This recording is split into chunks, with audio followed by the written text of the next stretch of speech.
Good evening my friends, आपका welcome है आपके अपने यूट्यूब चैनल में। आज हम फिर मुस्लिम लॉ पढ़ने वाले हैं और उसमें हम देखने वाले हैं उचित मेहर यानी प्रॉपर डॉर या मेहर ए मिस्ल। तीनों एक ही चीज़ है। अब ये क्या होती है उसको पहले थोड़ा सा हम समझ लेते हैं। इसमें यहाँ पे लिखा हुआ है कि जिस शादी में, जिस निकाह में संविदा में मेहर को निश्चित नहीं किया गया है तो वहाँ पर पत्नी जो है उचित मेहर यानी मेहर ए मिस्ल की हकदार होती है। पढ़ने से ही आपको पता चल गया है, क्योंकि बार बार मैंने बताया और आपको पता भी होगा कि मुस्लिम मैरिज एक सोशल कॉन्ट्रैक्ट है जिसमें दो पक्षकार आपस में समझौता करते हैं। वहाँ पर उसी समय मेहर की रकम भी निश्चित होती है, लेकिन अगर विवाह के समय निश्चित नहीं हुई है तो फिर पत्नी क्या करेगी, बाद में भी उसको मांग सकती है। अब जब रकम डिसाइड नहीं है तो कोई उचित रकम ही मांगेगी, उसको उचित ही बोला जाएगा। इसीलिए ये है मेहर ए मिस्ल। इसका जो यहाँ पर लैंडमार्क जजमेंट है वो भी देख लेते हैं हम। वो है हमीरा बीबी वर्सेस जुबैदा बीबी। 1916 का केस है, प्रीवी काउंसिल से डिसाइडेड है। उसमें कोर्ट ने क्या कहा था वो देखिए।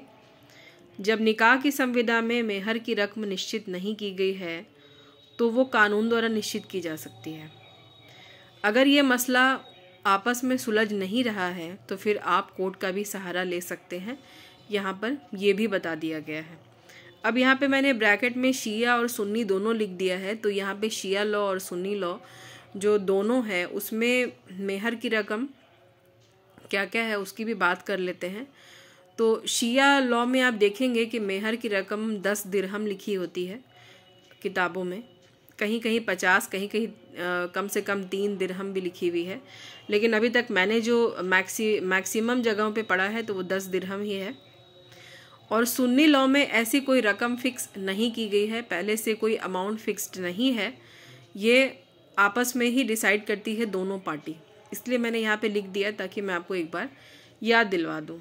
तो वही है उचित मेहर या मेहर ए मिस्ल प्रॉपर डॉर।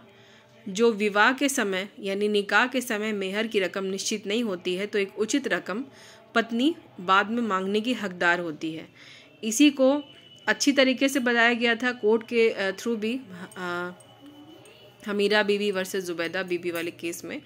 इसमें कोर्ट ने ये भी आपको हेल्प कर दी कि आप अगर घर पे डिसाइड नहीं कर पा रहे हैं आपस में तो फिर आप कोर्ट के इससे मदद लेकर के भी, कोर्ट भी आपकी मदद कर सकती है मेहर का जो अमाउंट है वो डिसाइड करने में। लेकिन एक चीज़ और भी आपको इसके साथ पढ़नी है। ये देखिए, आप माइंड मत कीजिएगा और ये मत सोचिएगा कि मैं कैमरा बार बार हिला रही हूँ। आपको पहले से पता है, जो लोग मेरा वीडियो हमेशा से देखते आ रहे हैं, जो सब्सक्राइबर हैं लंबे टाइम से, उनको पता है कि मैं हाथ में फ़ोन रख के हमेशा से वीडियो बनाती हूँ और अभी भी मैं वही कर रही हूँ। तो थोड़ा सा मैनेज कर लीजिएगा। तो यहाँ पर यह है कि उचित मेहर का निर्धारण करते समय न्यायालय कुछ बातें ध्यान में रखते हैं। अब ये जो मैं आपको फिर से दिखाती हूँ, ये जो मेहर ए मिस्ल है, अगर ये हम कोर्ट से चाहें, मतलब कोई लड़की पक्ष अगर चाहते हैं कि घर पे डिसाइड नहीं हो रहा है या लड़के वाले देने में आनाकानी कर रहे हैं, तो वो कोर्ट का अगर सहारा लेंगे तो वहाँ पर कोर्ट जो है इस तरह की मेहर यानी मेहर ए मिस्ल को डिसाइड करने में कुछ बातों का ध्यान रखेगा। वो मैंने यहाँ पे 5 पॉइंट करके लिखी है, वो देखिए।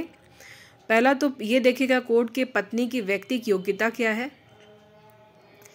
पति का आर्थिक स्तर क्या है। उसके बाद वो देखेंगे पत्नी के पिता का सामाजिक स्तर क्या है। उसके बाद वो देखेंगे पत्नी के पितृपक्ष से संबंधित जो स्त्रियां हैं उनको कितनी मेहर दी गई है, इसका दृष्टांत। यानी एक तरीके से वो ये देखेंगे एग्जाम्पल के तौर पे कि उस लड़की के परिवार में बाकी जितनी लड़कियों की शादियां हो चुकी है वहाँ पर उनको कितनी मेहर की रकम दी गई है।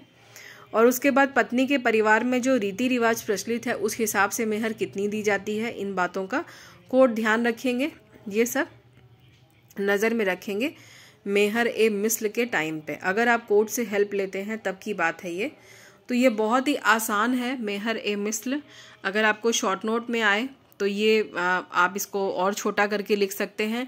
लॉन्ग में आए तब तो ये आपको थोड़ा सा और बढ़ाना ही पड़ेगा, और ये बिल्कुल बढ़ाया जा सकता है। देखिए 5 पॉइंट है, इसको आपको डील करना होगा, इसको आप कर सकते हैं। और ये लैंडमार्क जजमेंट आप इसको नोट कर लीजिए, अगर आपके पास है तो ठीक है, कोई बात नहीं, और नहीं है तो प्लीज़ इसको नोट करिए। एक बार और देख लीजिए क्या है मेहर ए मिस्ल, छोटी सी वहाँ परिभाषा है, उसको भी आप थोड़ा बढ़ा के लिख सकते हैं। उसके बाद ये जजमेंट है, और उसके बाद कोर्ट क्या ध्यान में रखते हैं, किन किन पॉइंट्स का ध्यान रखते हैं मेहर ए मिस्ल को डिसाइड करते टाइम पे। तो आज का ये वीडियो इतना ही है, ज़्यादा इसको लंबा हम नहीं खींचेंगे, क्योंकि आगे अभी और भी पढ़ना है, सिर्फ एक ही पेपर तो है नहीं हमारे पास में। तो प्री कम मेंस की तैयारी करते हुए आप इस वीडियो को बार बार सुने, बार बार देखें, और इसे अपना लॉन्ग नोट्स प्रिपेयर करें। मिलेंगे आपसे नेक्स्ट वीडियो में, तब तक के लिए खुद का ख्याल रखिए। Bye bye.